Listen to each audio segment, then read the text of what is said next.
Okay, great. Back.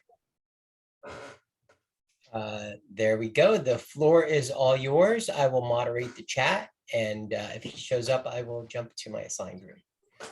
Really cool. Well, thank you, Mac, for taking over. Hi, everyone. Liam, nice to see you. It's been a while. Well, thank you for having me for this awesome symposium. Unfortunately, I had to miss what was going on this morning, but I'll have to listen to the recording. So today I'm going to speak to you about making space more human, which I assume the subject, the title was enticing to you, which is why you're here. So I'm going to share my screen and we're going to go from there. By the way, Mac, do you know how long I have? It is 1 full hour.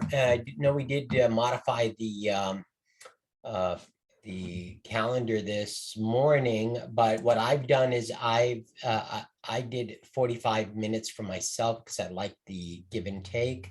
But yours on the new schedule is from 12. Oh, it changed again. Oh, 12:30 until 1:30. So you have the full hour if you choose to use it. Okay, sounds good. I'm not going to talk for a full hour, but we're going to dedicate some time for Q&A. And thanks for your support on that, Mac. All right, so I'm going to give you a presentation that is full of images. That's how I like to give them. It's a lot more fun that way. So I'm just going to close this. What is going on here? There you go. So yeah, as I said, the subject today is making space more human. So why am I talking about this? How about we start there? So I run a design firm in San Francisco that we call Nonfiction. And what we do is that we take science fiction and we turn it into reality for a better future. So we practice many different types of disciplines, from strategy to design, architecture, specifically space architecture, which is my background, engineering of different kinds, and systems design. There are a few conditions to work with us. You know, we have different types of clients, from startups to Fortune 500 companies, all the way to governments. We only work on things that have never been done before. So that's number one. We only work on projects that satisfy at least one of the 17 Sustainable Development Goals put together by the United Nations. I assume that a lot of the people in this room know what these are. And you will see throughout the presentation, there will be references to these 17 SDGs in the bottom left corner of some projects. And then one thing that surprised a lot of people is that everything that we do is either out or in the process of development for it to become reality. I am personally not interested in doing concept design. That's fun for other people, but I'm most interested in implementation of extremely complex projects. So the way we do it is that we don't only just do design or just do engineering or just do the science. We actually merge a lot of disciplines together. So starting with business, because without business, like we can't enable change, we can't raise money on anything like that. Science, we work with a lot of scientists in universities, professors of different kinds, especially neuroscience.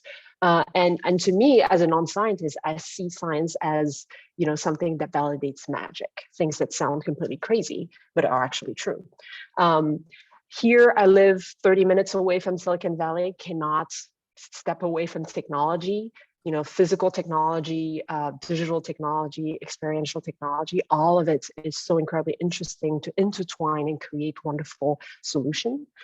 Design is our main backgrounds, and I really believe that design is here to foster connections. And then finally, art. To me, projects that don't trigger emotions don't really, have a place in this world.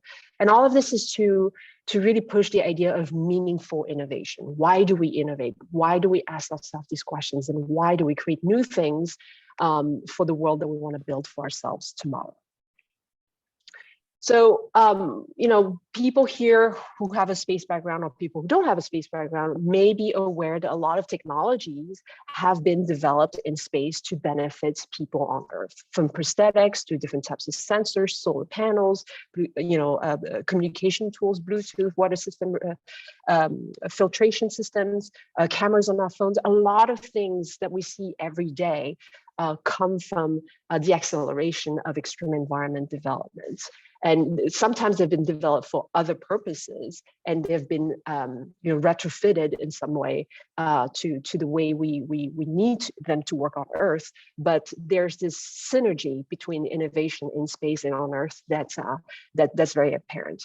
And so my job in this world is really to create that bridge. I create things on Earth so they can be brought to space. I create things in space so they can be brought back on Earth. And I think as years go by, as innovation develops, as more people are involved in the space industry, that bridge is going to get stronger and stronger and more interesting over time.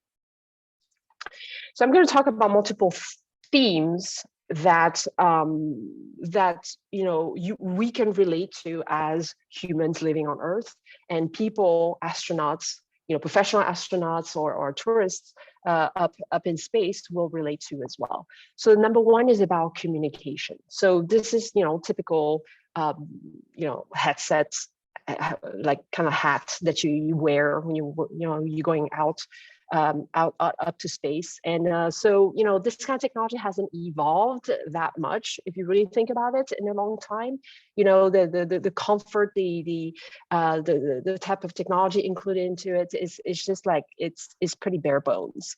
So what I like to do here is really make people think about how we design the things that are on our bodies, the wearables, the technology, the communication tools, all these things. Right now, they're very much designed around components that they house, right? You have drivers, you have you have PCBs, you have wires, you have things like this. And the head has a certain shape, and it has different adjustment features, and we try to fit it all in whatever we can. But what if we thought about all of our wearables as an extension of the human body, right? An extension of our capabilities as well. So for example, these headphones that we designed a few years ago, I'm actually wearing them right now, talking to you. They are designed to really create that extension. If you look at the human body, there are no screens, there's no pixels, there's no flat surfaces, there's no rounded corners, or there are no buttons or blinking lights or anything like this. So why do we design our products that we surround ourselves with that way? Why don't we design products that are a literal extension of the body? So when you create something to hear better sound, music, or hear better sound in a room that you're standing in, why can't they look like an extension of the human ear? So here, we creating two halves of a pair of headphones that connect to the head without a band was extremely difficult, as you can imagine. It took us 700 prototypes to actually get here, to make it look so simple. There are no buttons, so to control volume, to control next song, whatever, all you have to do is touch the outer surface of this product. To connect it to each ear, we created this very complex and special way to actually hook to the backside of the ear. And as you can imagine, if you look around, people have small ears and big ears and fat ears, thin ears. Sometimes ears on the left and right are not the same. So designing a product like this to fit the majority of adults' human ears was very complex, which is why it took us so many prototypes to get there. And also fitting all those components, which really haven't changed, right? The driver is still there, the PCB is still there, the capacitive touch technology is still there. We had to fit all of that in extremely organic shapes that end up being this, the shape that looks nothing like what's out there. The next thing I want to talk about is disabilities. So there's been a lot of talk and experiments about or thoughts around the idea that people who might suffer on this planet may get some relief, in microgravity, for example. Here you can see Professor Hawking, Stephen Hawking, floating in a zero-G flight and really enjoying himself, right? And so I work a lot in the medical industry, and what we really try to do is to make disabilities a thing of the past. So one type of patients that we've been working with are essential tremor patients. So people who have tremors in the hands or in the head or the rest of their body. It touches a lot of people over the age of 65. 7 million people in the US alone suffer from this. And as you can see here, some people get a little bit younger in their lives. And so when we design a device that is supposed to bring them a sense of normalcy, that gives them control over the hands again, using electricity as medicine. We don't want to design a device that screams, "Hey, I have a disability." We also don't want a product that needs the support of someone to help you out to put on the device. You don't want someone to help you out to charge the device at night, right? So every single aspect of this product has been designed so autonomy was as at the source of everything. We wanted to create a sense of freedom, a sense of I am in control of my body just by putting on this device, turning it on, and then controlling the effect of the electricity. So this has become the first FDA-approved product wearable to do this for essential tremor patients. And this is actually being developed in a second version, where it's going to help people suffering from Parkinson's disease as well. This type of technology also has been shown to help out a lot with people suffering from migraines and rheumatoid arthritis. So really taking non-invasive technology. You don't have to pop any pills. You don't have to go to the hospital. You can do all of this at home. You can go to restaurants again. You can write a letter to your kids again from the comfort of your space. Next, I want to talk about working out in space. So working out in space, this is what it looks like right now, right? It looks like a lot of tools that are strapped together. It looks like it was, put together in a garage of sorts. It doesn't look very motivating, right? If you have to work out 2 hours a day while you live up on orbit or on your way to Mars, that's not super fun. So, there's some things that we can do, about that.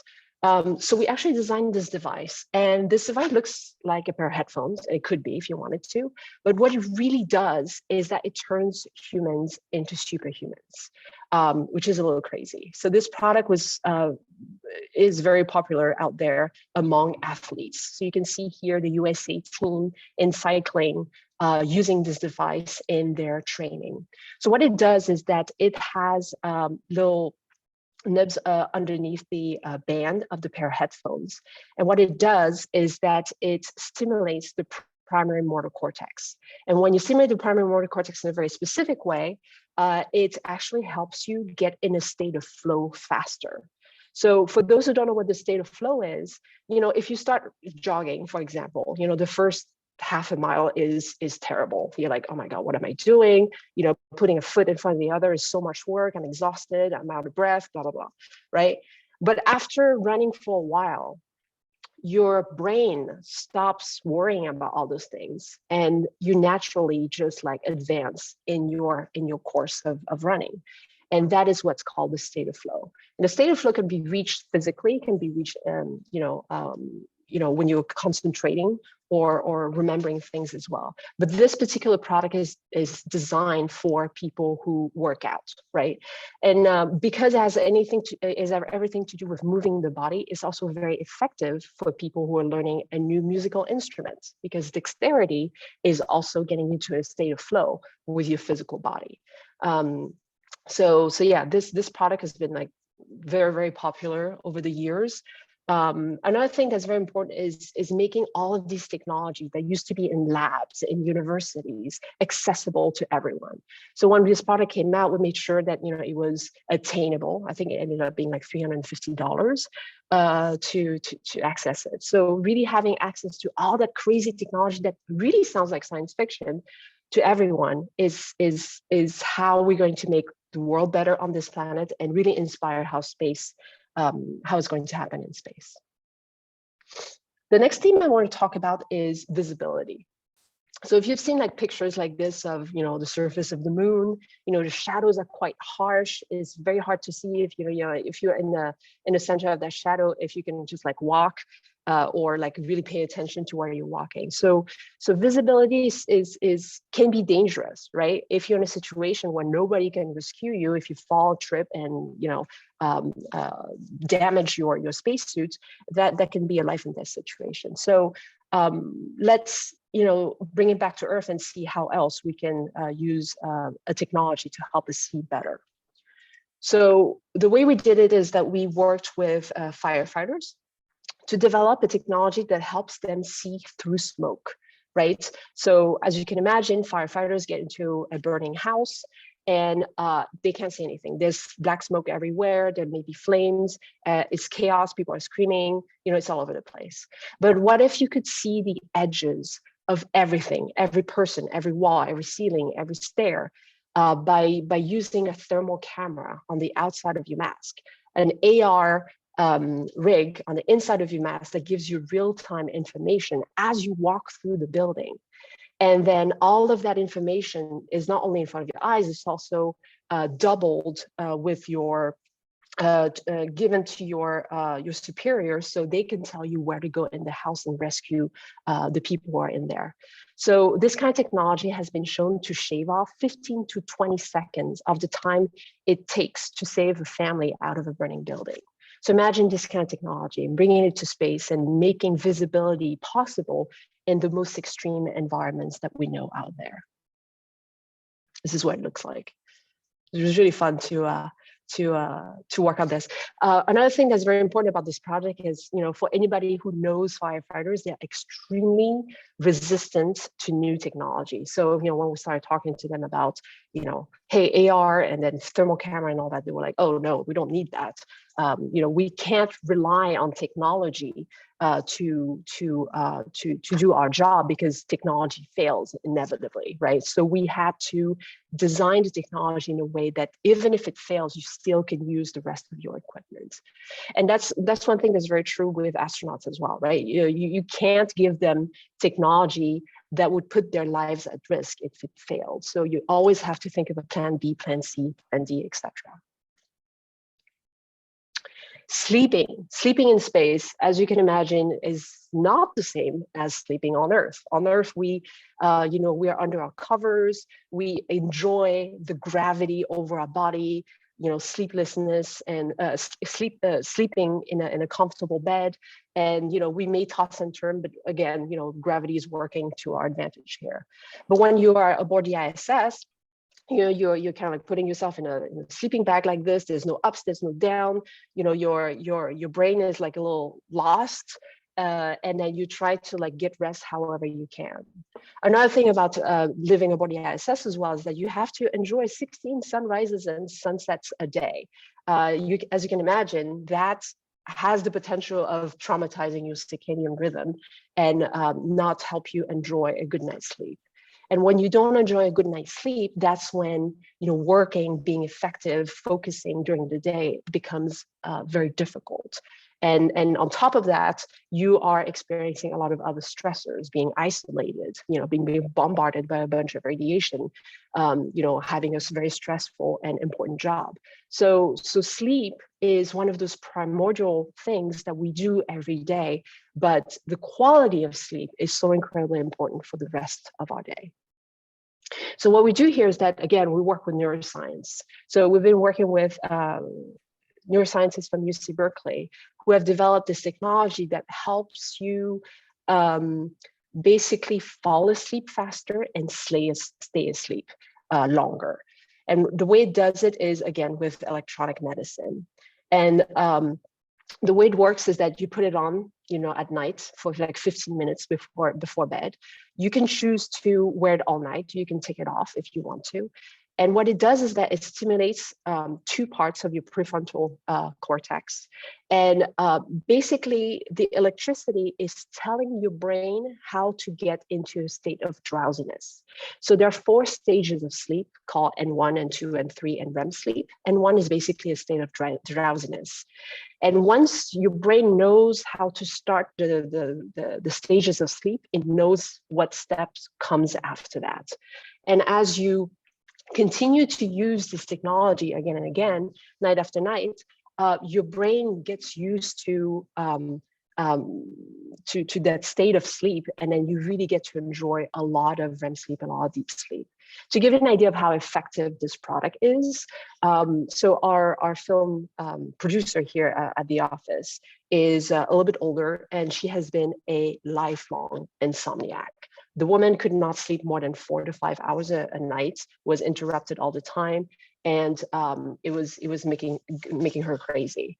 After using the beta testing prototype for 2 nights, she was able to enjoy 8 hours of sleep from now on. And she actually enjoyed 1.5 hours of deep sleep and 1.5 hours of REM sleep, which, in neuroscience term is exceptional sleep.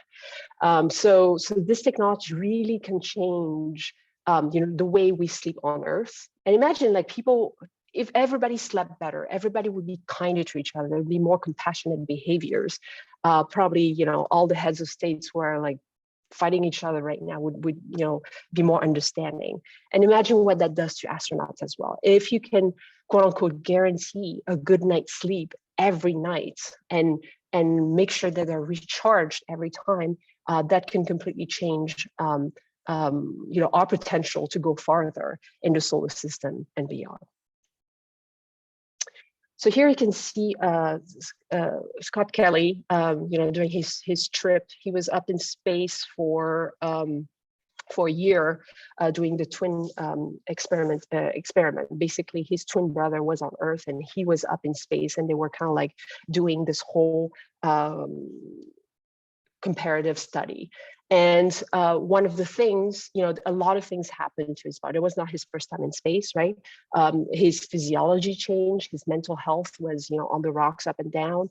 And it was very interesting to see how mental health, isolation, and being the person who stays there when different crews go in and out of missions has a toll on people.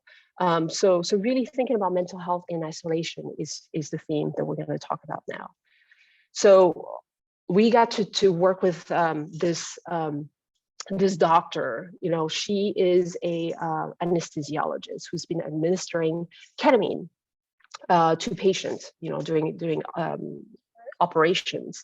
And so now she's administering that same ketamine in a doctor's office, and she's doing that for mental health purposes. So her patients suffer typically from clinical depression, from anxiety, from PTSD, and she actually just started trying this ketamine treatment on people suffering from anorexia. And this has been shown that after 5 to 6 sessions, 1-hour sessions, when you are infused ketamine in IV form, you can actually experience, kind of like a breakthrough where you get out of the states that have been very heavy on you. So what she's asked us to do is, how do we make that ketamine experience even more than what, kind of like make its potential a lot bigger. So we thought about multisensory experiences. So what if you had like very special sound that was put in the ears of the patient? What if you had like color therapy inside the room before, during, and after the patient is around?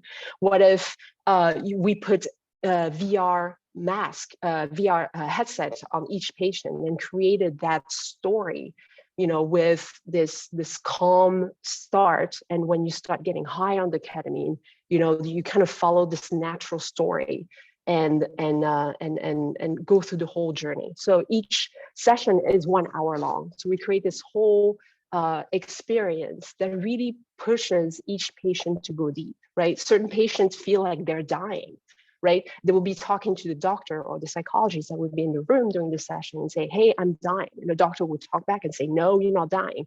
How do you know? Well, I know because I'm talking to you. So all of these, check-ins with the doctor, the psychologist, with the multisensory experiences really help these patients stop panicking, in the state they're in, and start going deep and healing from there. So a body ISS, this is what it looks like, right? Unless you know exactly what all these tools are, it's a little crazy. I heard fairly recently that there's an estimated 100,000 objects lost aboard the ISS. It's been up there for 22 years now. And it's a little bit crazy town up there. So imagine you have to work in this environment where a lot of things are hanging, around, and there's no up, there's no down, there's no left, there's no right. So what we're really trying to do here as designers is, trying to make space more human. And what does that mean?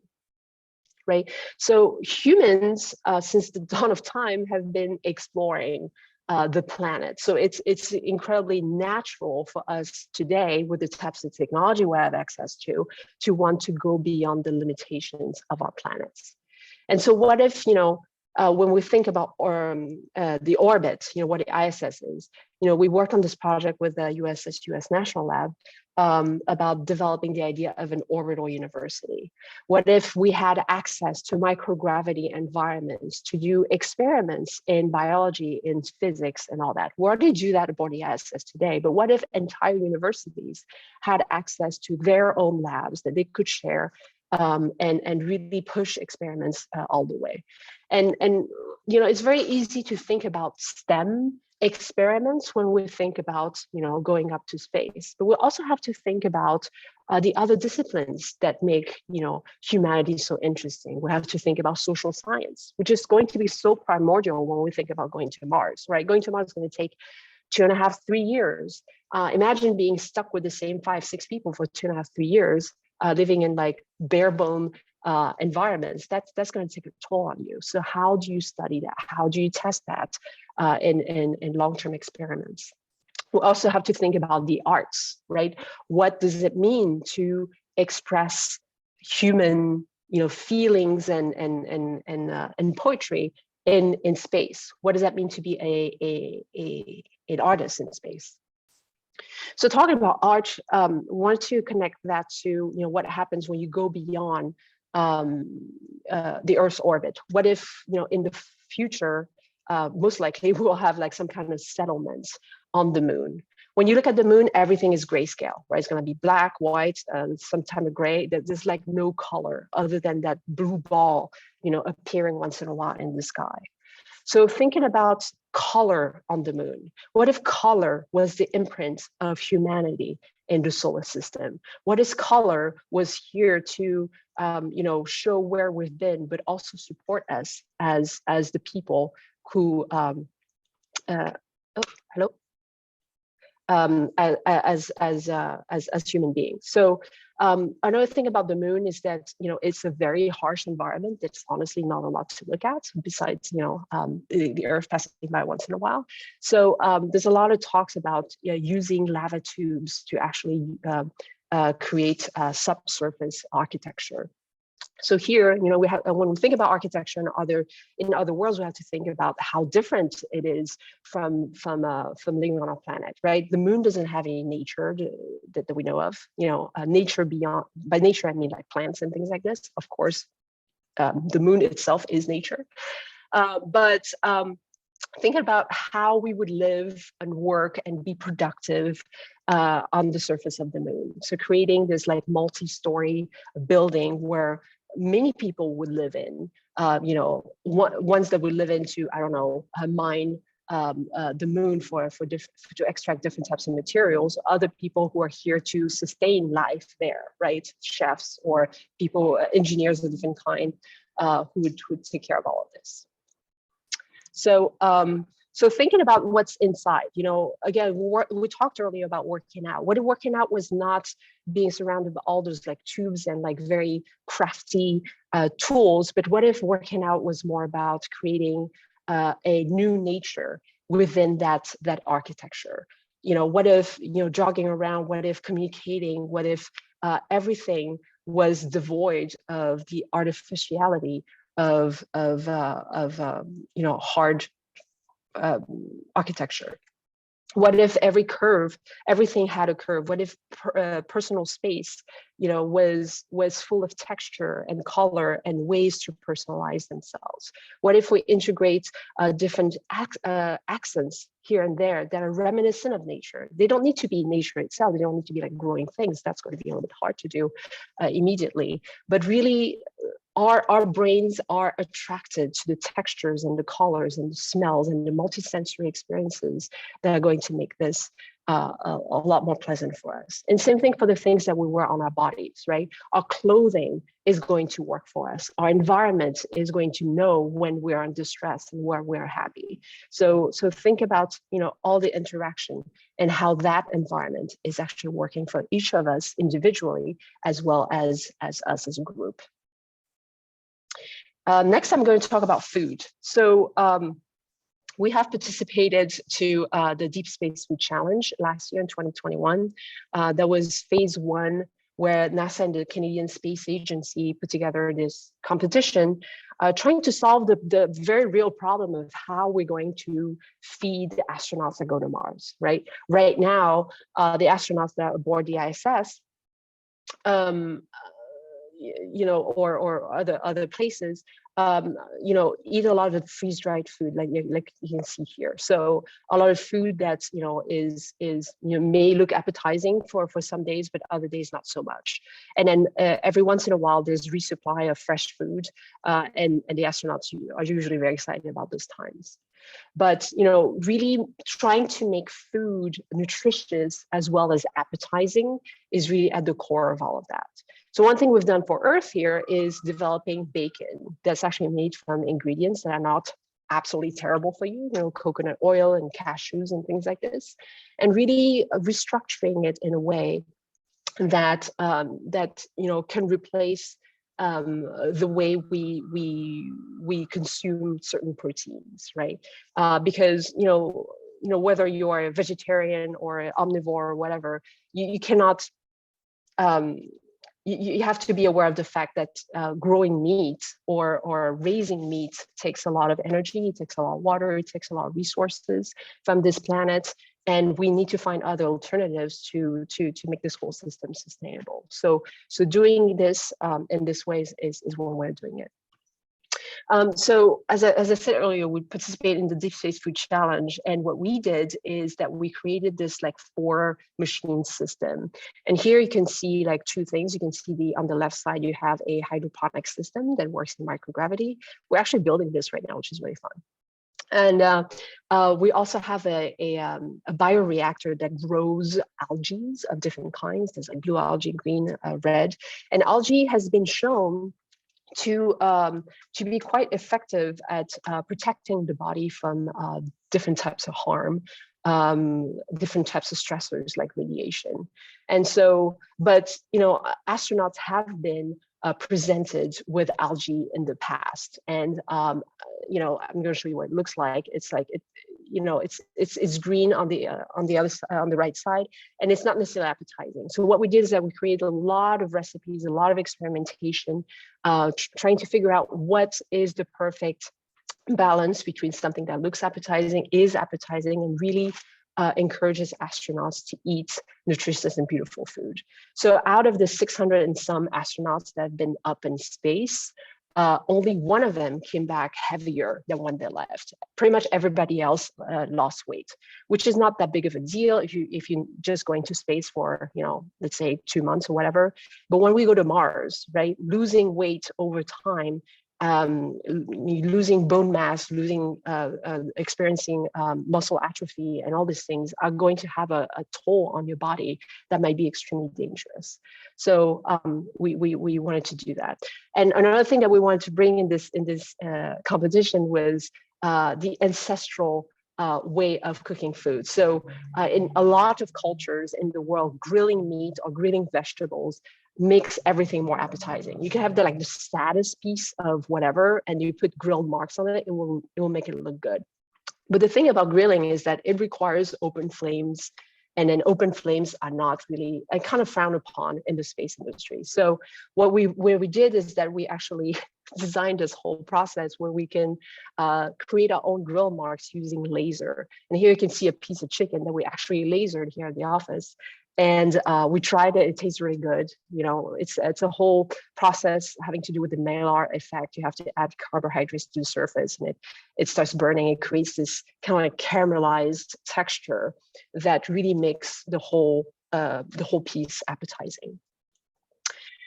We've been in talks a lot with a chef, Chef Joseph Yoon from Brooklyn Bugs, and thinking about the future of eating insects, right? There are many cultures in the world that eat insects, you know, either as snacks or as like little things that sprinkle on top of certain dishes. But insects have been shown to be a much more sustainable protein that, let's say, you know, beef, pork, or even fish. And so, but, you know, for example, in America, we have grown to see eating insects as something that's quite gross.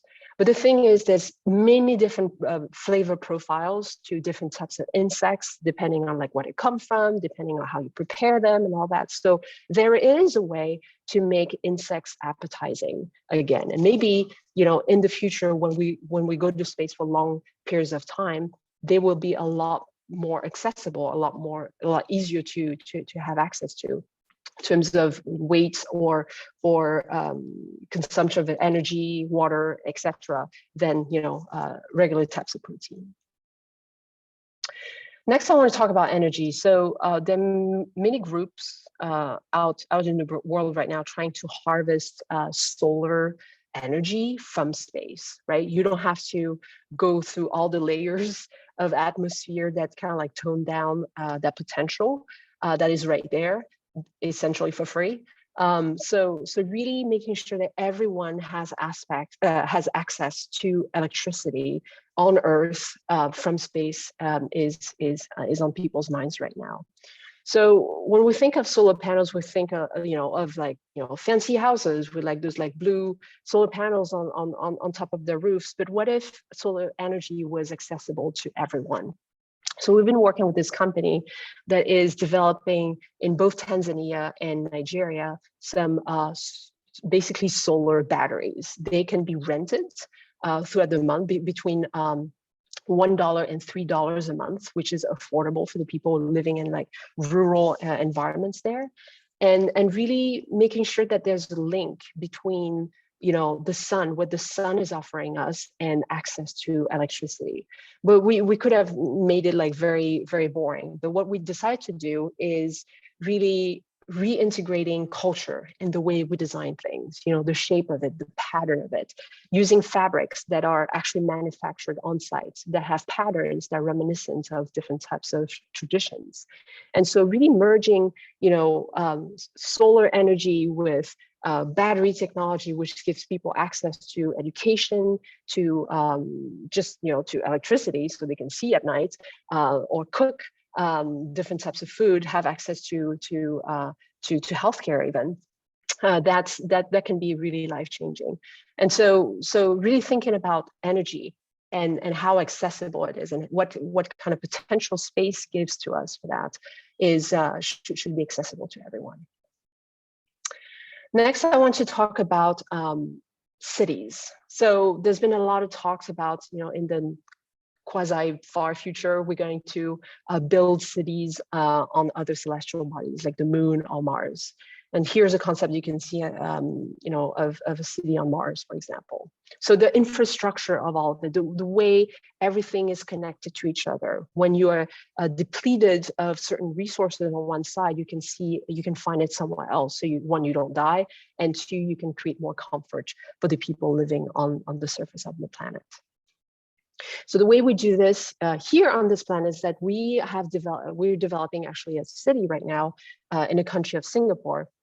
We're starting with designing a school system.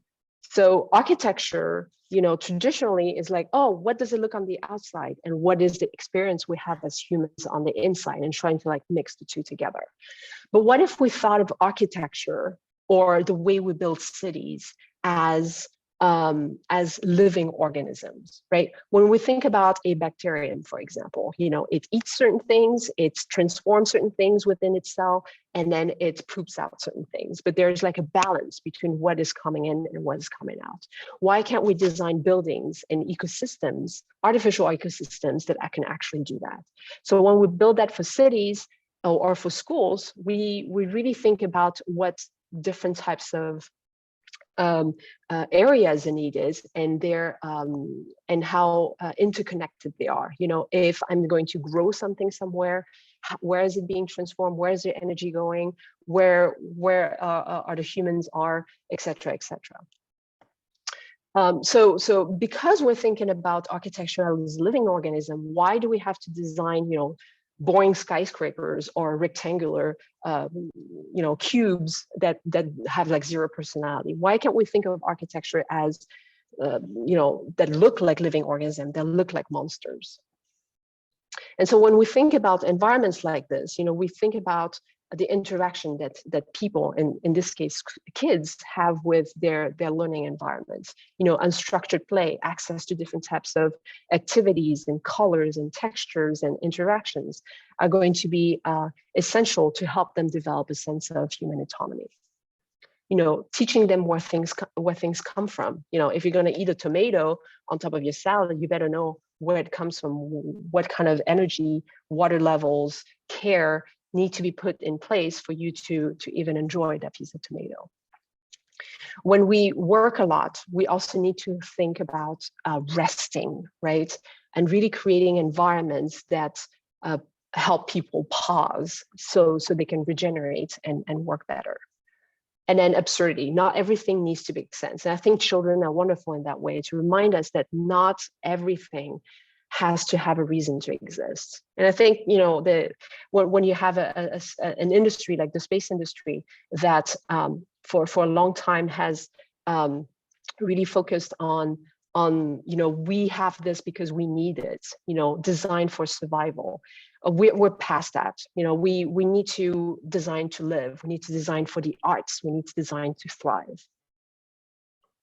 And so just looking back at, at the astronauts, today's astronauts' experiences in space, when they look back at Earth. Yesterday was Earth Day, right? There was this contemplation of this incredible planet that we have access to, its beauty, its fragility. And this whole event focusing on the overview effect. How do we create an environment on Earth, in space, everywhere, that gives access to that cognitive shifts that allows us to think clearly about why we do things, how we share them, and how it influence the world we will for tomorrow. And then let's not forget about kids, right? The kids today believe that they're going to go to space. How wonderful is that? And not only kids from, quote unquote rich countries or countries that have space agencies. We also have to think about all the kids all over the world. They too have the potential of becoming these astronauts they may dream to become one day. And we have to build a world that makes that possible for them. So that is all I have for today. Thank you. Absolutely fantastic. Thank you so much, Phnam. I don't know where to start with all the engagement that you're getting here, and the compliments are just wonderful. Congratulations. And for someone who said you don't like design, you don't like to do concept work, that was just incredible. And just saying that that you started off by saying making space more human, and just coming up with all this amazing tech. I don't know if that was a strategy to say it, but it was incredibly inspiring. Just looking at this chat, well, it was amazing work you're doing, Anahita. Your designs are helping so many people. Wow, amazing, life-saving. You present yourself so well, and yes, you do. If this doesn't work out for you and you need a job in marketing, call me, please. Thank you. when you were talking about ketamine, and Anahita was talking about ketamine is now being used in Europe. The Awaken Clinic, for example, used ketamine treatment for addiction. Next is psychedelic assistant therapies. And I don't know if that's reintroducing those things or not. I'm not a professional in that field. Maybe, and Anahita, if you want to unmute yourself and you guys can geek out about that kind of stuff and a lot of other some of the comments that you were talking about. I don't know where to begin with the question. Let me begin by being selfish and talk about my own question first. So first of all, congratulations on phase 1 of the NASA Deep Space Food Challenge. I just happened to get an email from Dane Gable last week saying that my team has moved on to phase 2 of the NASA Deep Space Food Challenge. And I have some refugees and inspiring people in Jordan with that, and the United States with that as well. And part of it has to do with insects as well. So we have a lot to talk about when it comes to insects in space. And I'm not just the only person. When you're doing it, you know, and other people are doing it, you know, you're on the right track there. But can you talk more about, I know that you talked about lasers, but did you move on to phase 2 as well? Yes, we're in the process of prototyping for phase 2 right now. What's the name of your team? Astrogastronomy. Wonderful. You will write that down so people can look it up under, I think it's just deepspacefoodchallenge.org. Something like that, yes. And congratulations for that. I'm looking. Thank you. Yeah, congrats to you as well. To a wonderful, healthy competition between us. And but tell us more about I mean, you skimmed over it, but overall, are you getting involved in the insects as well, or?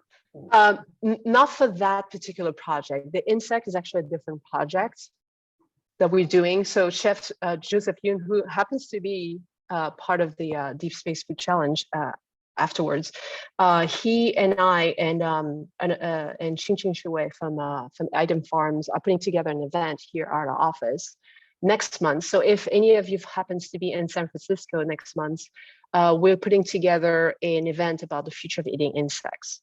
So there's a lot of talks about replacing meat type protein with insect protein for sustainability reasons. But, you know, talking about eating insect is just not appetizing. It's you know, don't talk about this on a first date. It's just like you have to think about it in a way that is in culinary terms. So that's why we're inviting a chef, that's actually multiple chefs. And that's why we're really thinking about describing and making people experience eating insects, right? Not every cicada tastes the same as the next. Not every ant on top of any dish tastes the same. And really breaking down the flavor profile, the texturing, and of all of this on top of the sustainability is going to be very much part of what we talk about. But I'm always interested in things that are a little bit on the edge, right? As I said, you know, that sounds like science fiction, but I believe that because of the type of technologies we have access to today, we can bring that future much closer to us. And I think eating insects is gonna have a boom very, very soon. Whether we know it or not, we are eating insects. It's just that now it's a deliberate knowing about it. But I mean, I can have the questions all day long, and I shouldn't. But so by order of who raised their hand, let's start with Liam. You raised your hand. All right. Hi there, Phnam. What a absolutely phenomenal presentation. We really get a sense of the depth of everything that you're up to. I was interested, obviously you've got the challenge that you're currently onto the second phase of, but you mentioned a few other sort of in-space products or products that could make a difference there, especially the ones to do with sleep. And I'm curious, is that something that you are on track to get that on the space station with astronauts? Is there any plans for you to look at that? So not yet. Mm-hmm. So we're still developing that product. We're going to have an Indiegogo campaign starting any day now. So our first phase is to really convince people on Earth to use this product, right? Because using electricity, on your forehead is something that we need to convince a lot of people to do, but that transition to space is the reason why I talk at events like this, right? Making connections with people who are closer to the space industry than I am, so I can be that bridge between the technology we developed here in Silicon Valley and the way we live up there is one of those things. So the sleep product is one of those examples. That's just a wearable. You can send it up there and have astronauts start using it immediately. Yeah, it just has to be cleared for flight, which takes quite a bit of work. But you're connected with the right groups of people. So and obviously the ISS National Lab is one of those ways to get those things there. But that's very exciting. Yeah, there was a really great program, I think, on BBC Countryfile about places that were cooking insects with some really great results, sort of a sustainable way of doing it. So look forward to hearing where you're going with that. I'll thank you so much, and hopefully you're down here at the end of the week. Is that right? I'll be in LA. Wednesday till Sunday. All right. So for the Space Tourism Conference, you doing it? Yeah, yes. I'll see you there. I'll see you there. All right. Thank you, Liam, for that question. And it was lovely seeing you at Yuri's Night, LA, and I look forward to seeing you again. Speaking of people I look forward to seeing too, Elizabeth, I still owe you coffee. I haven't forgotten, but we will do that soon in DC. And please ask your question. Yeah, hi, thank you. All of it was really fascinating, and I really thank you for your presentation. It was really well done, really. Thank you. I'm not trying to hurry through the compliment, but because I really do mean it. Something that was interesting to me, because I live in Washington D.C. and it's all very square and very regimented, the streets, etc., or grid, and your cities are so much more attractive. But it reminded me of something I read recently about perception, and so this. You all probably have seen this puzzle, which line in the middle is longer, and actually they're the same length. And they found that people who lived in, like my house, rectangular with the angles that we have, have more difficulty perceiving that they're the same length. But people who live in homes that are places that have more rounded corners and things like that, they don't have any problem perceiving that these are different, that these are the same length. So it made me wonder what future ramification that will be for that our perceptions may be corrected, so that might be necessary even to have it corrected by our living environments when we're in space, because we need all our perceptions to explore these new planets. If that makes sense? Yeah, I think it's a very interesting subject you're bringing up, because it's our senses. So humans have more than 5 physical senses. We're taught that we can smell, we can touch, we can see, we can hear, etc. But we can also be aware of where we are in a space. That's called proprioception. We are aware of what temperature it is outside, right? There's a lot of things going on with our perceptions, and also stressors are very important too, right? Pretty much like plants, we become stronger if we have stressors on our bodies, to a certain point, of course, regularly. Some people call that anti-fragility. And so really having our brains and our bodies and all the systems that make us human active, stressed out in a healthy way, and regularly is going to keep us healthy longer. Another thing to take into account is adaptability and personalization. So, there are certain things like adaptive learning, for example, that changes in real time based on your need. You know, everybody learns differently. Some people are more oral, some people are more visual, some people are listening better. So, so if we change the way our senses interpret information, and then pushes it back to teachers or whoever, that way of communication without frustration, or with a frustration that is there for a very specific reason, is going to be important. So, but the thing about the space industry right now is that we design a lot for anticipation. We anticipate all the bad scenarios that might happen, and we're like, hey, here's an environment that you will survive in, and then if something goes wrong, these are the 3 things you can do.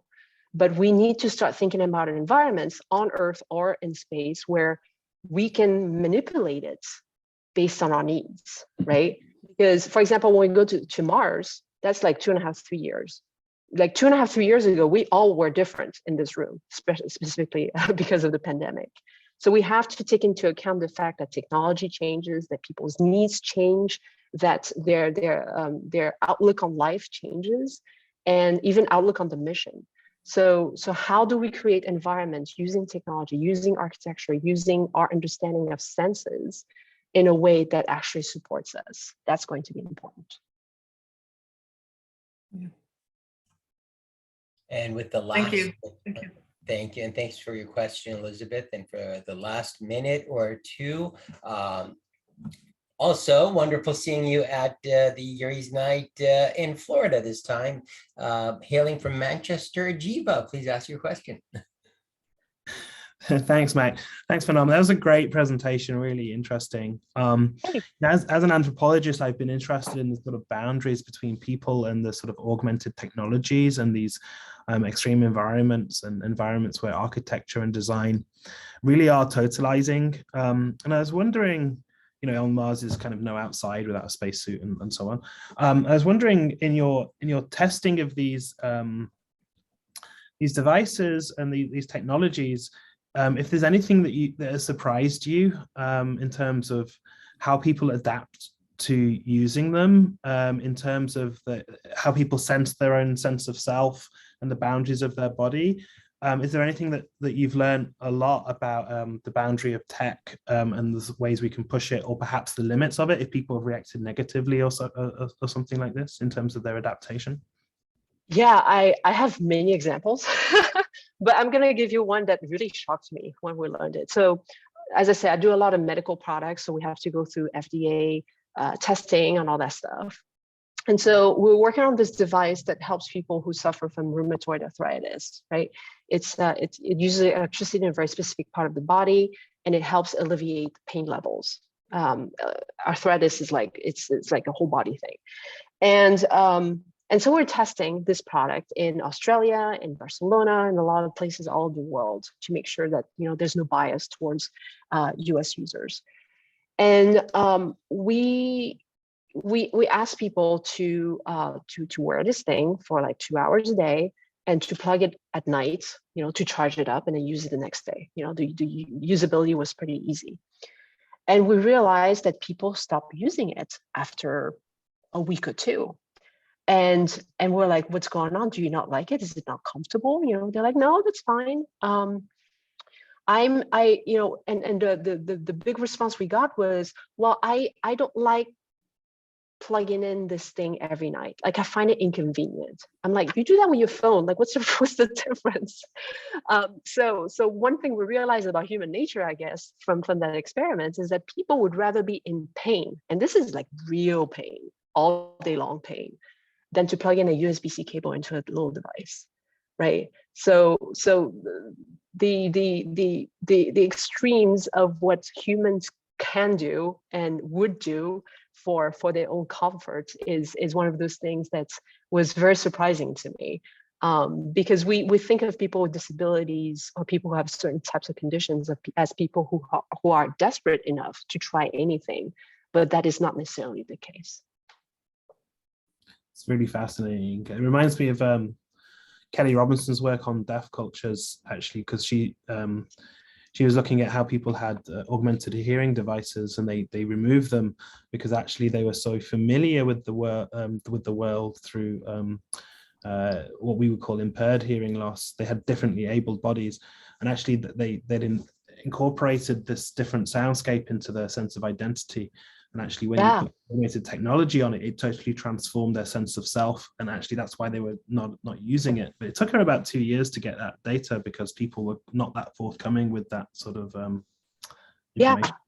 There's a lot of shame associated with not being able or having a difference, specifically for people with hearing, as you're talking about.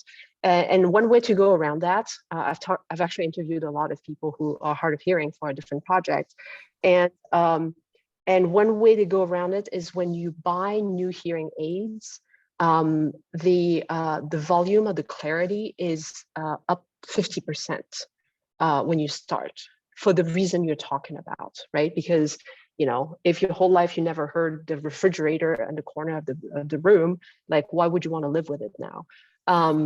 So it starts at 50, and I think it takes them about 2 months to crank it up all the way to 100%. Right. And that's when they can hear most likely like us. So yeah, it's pretty interesting what people do from an anthropologic standpoint, and what they would not do for their own benefit. Yeah, thanks. Phnam, we are a little bit over time, but I just can't, I mean, I want this just to go on, and so does the audience. I mean, superb, thank you, dense, informative, empowering, thank you so much. I just can't, you know, everyone is just so emotionally touched and benefited a lot from learning. And not only did they see tech and empowerment and world changing, but the stuff that you didn't talk about, but it was in there, and we subliminally saw it. We saw art, we saw fashion, and we saw stuff that humans, you know, need to have and enjoy without you having to verbalize that. Thank you so much. Where can everyone find your work, and where can they find you online? Yes, actually, I can type in the chat. It'll probably be easier. How do I? Oh, here you go. So we actually produce videos where we talk about design and the future of everything, and you can find that at future.design.